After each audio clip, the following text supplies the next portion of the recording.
রাফসা আক্তার মাত্র 7 মাস বয়সী একটি নিষ্পাপ ফুলের মতো মেয়ে ছিল, পরিবারের নয়নের মণি। তাকে সবাই আদর করে বলতো পরী, কিন্তু সেই পরী আজ আর নেই। এক নির্মম দুর্ঘটনায় চিরতরে হারিয়ে গেছে, রয়ে গেছে শুধু শূন্যতা। ঘটনাটি ঘটেছে সোমবার 19 মে রাত 8টার দিকে ময়মনসিংহের গফরগাঁওয়ের চারিপাড়া গ্রামে। সেদিন ছিল রাফসার বড় ভাই ইয়ানের জন্মদিন। ঘরে ছিল আনন্দের আমেজ, বেলুন ফুলানোর শব্দে মুখরিত ছিল চারপাশ। মা বাবা, আত্মীয় স্বজন সবাই ব্যস্ত ছিলেন ঘরকে সাজাতে।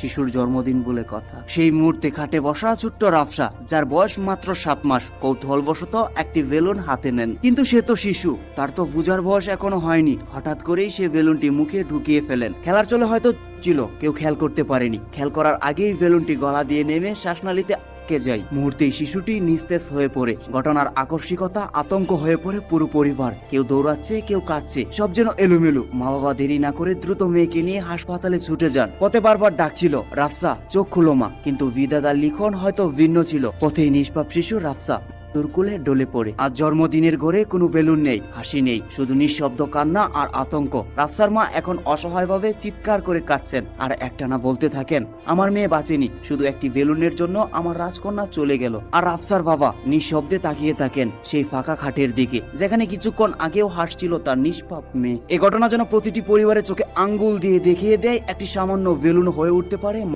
সাবধানতা, সচেতনতা আর সতর্ক দৃষ্টি পারে এমন ভয়াবহতার প্রতিরোধ করতে। রাফসা তো নেই, কিন্তু তার ছোট্ট প্রাণের বিনিময়ে আমরা যেন অনেক কিছু শিখতে পারি, সতর্কতা হতে পারি। যেমন ছোট জিনিস শিশুদের নাগালের বাইরে রাখুন। ছোট বাচ্চারা যে কোনো জিনিস দেখলে সেটা মুখে নিতে চাই, এটা তাদের স্বাভাবিক অভ্যাস। যেমন বুতুলের ঢাকনা, কয়েন, মার্বেল ইত্যাদি, এসব কিছু প্রাণঘাতী হতে পারে। শিশু যেসব জিনিস মুখে নিতে পারে, এসব জিনিস সবসময় শিশুদের নাগালের বাইরে রাখুন। বেলুন বিশেষভাবে বিপজ্জনক হতে পারে। বেলুন একটি নরম পাতলা বস্তু, এটি যদি শ্বাসনালীতে আটকে যায় তাহলে সেটা খুব দ্রুত নিঃশ্বাস বন্ধ করে দিতে পারে। ফাটা বেলুন, ছোট টুকরো কখনোই শিশুদের সামনে রাখবেন না। 3 বছরের নিচে শিশুদের ক্ষেত্রে বেলুন নিয়ে খেলার সময় অবশ্যই অভিভাবকদের সাবধানতা অবলম্বন করতে হবে। খেলা বা উৎসব চলাকালীন শিশুদের দিকে চোখ রাখুন। জন্মদিন, ঈদ, পারিবারিক আয়োজনে সবাই যখন ব্যস্ত থাকে, এই সময়টাই শিশুদের নিরাপত্তা সহজে উপলব্ধি হয়। একজন দায়িত্বশীল সদস্যকে সবসময় শিশুদের পর্যবেক্ষণে রাখুন। শ্বাসনালীতে কিছু গেলে করণীয়, যদি কোনো শিশু হঠাৎ কাশতে শুরু করে বা নিঃশ্বাস নিতে কষ্ট হয়, তাহলে সময় নষ্ট করবেন না। ফুসফুসে বায়ু প্রবাহ বন্ধ হবার আগে তাকে উল্টো করে পিঠে পাশটি শক্ত